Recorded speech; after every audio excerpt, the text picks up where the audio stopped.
The Ford Explorer. This is a vehicle that has a lot of history for Ford. Now, some would argue that this is the vehicle that started America's love affair with the SUV. The first generation was brought to us in 1991. What you're looking at is a 2013 Explorer Sport. This represents the fifth generation of the Ford Explorer. Now, America's taste for SUVs has changed significantly over the last 20 years. So the Explorer has had to change to meet the demands of our taste. This new one, which was introduced in 2011, represents an all-new design for Ford, a complete departure from the previous body-on-frame SUV, which was a truck base. Ford has switched over to a car-based platform with this vehicle, and ever since its redesign in 2011, it's been a sales success for Ford. For 2013, this is the new Explorer Sport trim level. Let's take a look at what makes this vehicle different and why it remains one of Ford's best sellers today. Now, Ford has done a pretty good job with keeping all of their vehicles fresh and new in their lineup, with a few exceptions to some of their vehicles. Now, the 2013 Explorer, what you need to know about it? Well, the fifth generation, like I said, came out in 2011, and 13, they've made some pretty nice changes to the vehicle. You're looking at one big one. This is a new trim level for 2013. This is the Explorer Sport. You can designate a sport trim level from the blacked out taillights in the back, the kind of black chrome on the tailgate as well that kind of separates things. The wheels actually come from an Explorer Limited. Those are 20-inch wheels. Those are the standard and only rims that are available on the Sport. The design is the same. It's got kind of just a chrome or a black finish to it. It's got bigger exhaust tips in the back. They're polished, kind of similar to what Ford offers on the Edge Sport. Now, what makes this a Sport is the motor. You can see there's actually an Ecoboost badge on the back, but luckily it's not the 2-liter turbo Ecoboost that's available in the lesser Explorers.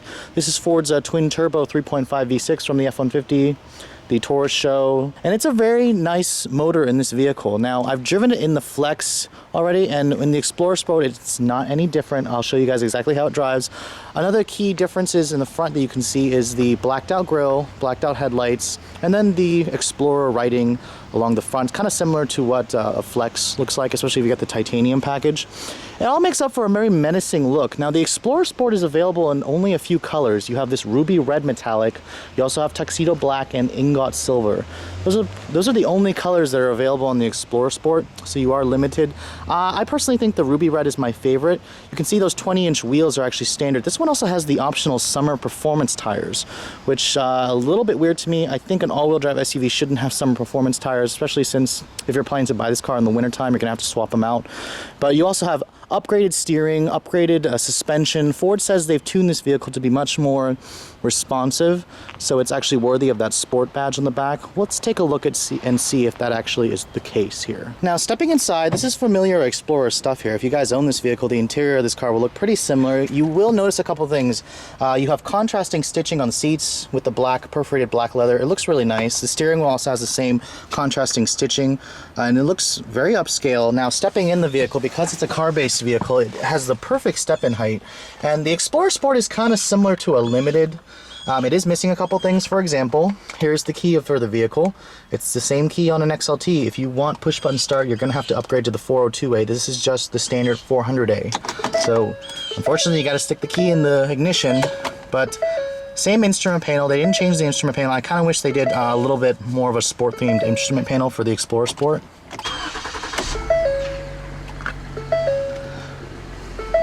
Now, the engine sounds like the typical 3.5 EcoBoost. Shutting the door, you have automatic up-down windows for the driver and front passenger, not the rear seat passengers, kind of a silly omission. The rest of the interior in this vehicle is pretty similar to the regular Explorer. You have this new silver carbon fiber look trim right here, which looks pretty appealing to me. The dash is all soft touch. I mean, this is one expensive vehicle. This particular one stickers for about $46,000, and it's not even the fully optioned one. Explorer Sports with the 402A will go up to about $50,000. But like I said, interior soft touch plastics everywhere. The entire dash is soft touch plastics. Of course, the center stack here is dominated by, voila, My 4 Touch.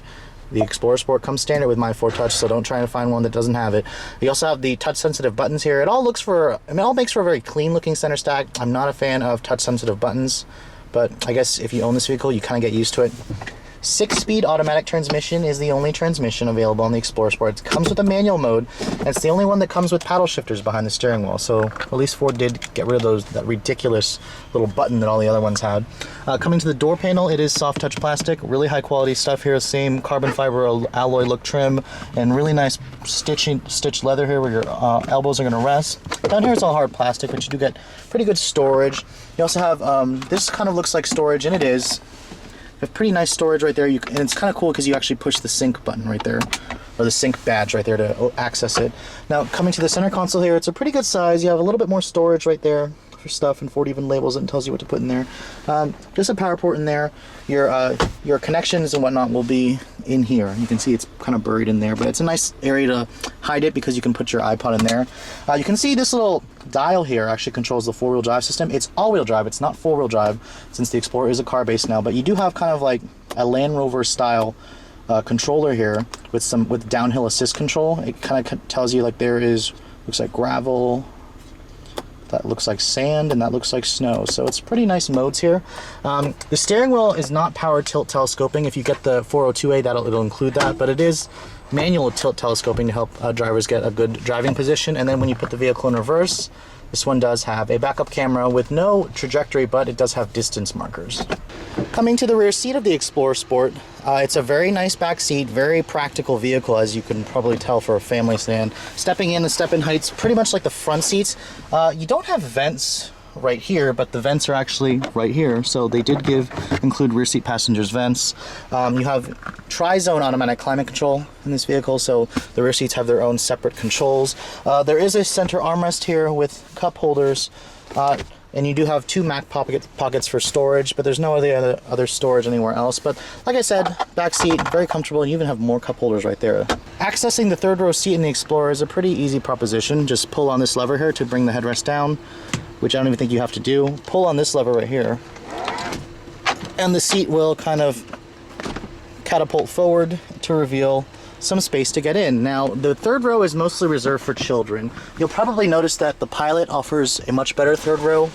You can see here the floor is pretty high up, and your knees are going to be high. This is probably not the best place for adults to spend, but you do have a nice big headrest here to aid, and then this one does have the optional dual panel roof to help let some light in. Unfortunately, it doesn't go over to the third row. And then of course, materials back here are all hard plastic, but Ford did give you some nice storage with a cup holder back here. But like I said, mostly reserved for children back here. Being a $46,000 SUV, a power tailgate is on this vehicle. It's an option though, $495 option. If you get the 402A, it includes it. This one does not have the power folding third row. You can get that with the 402A. And folding the seat without the power fold third row does require 2 hands. To start, pull on this lever right here and then push the seat forward. And then the second part would be to pull on number 2 here and then grab this other strap right here with your other hand, and then pulling the lever back, the seats will fold, and they create a flat load for it when it folds. It's a pretty clever mechanism. I highly recommend the power third row if you have your hands full constantly trying to fold those seats. To close the tailgate, just push the button right here.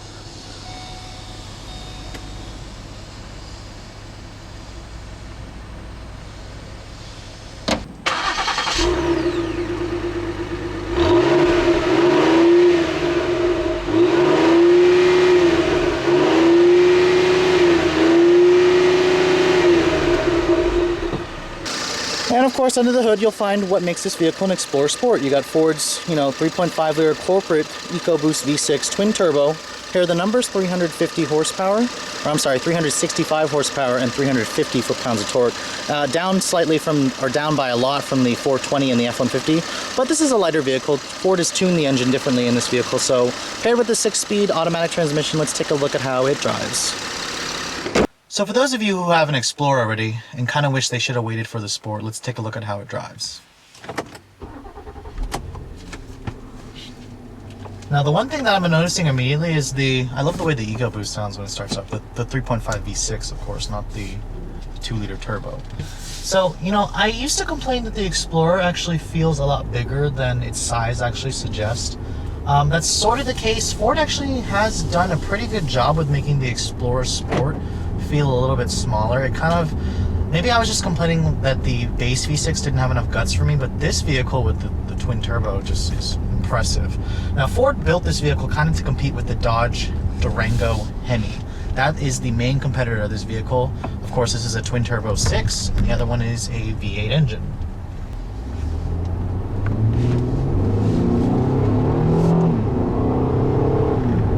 And what a difference does that twin turbo V6 makes. Wow.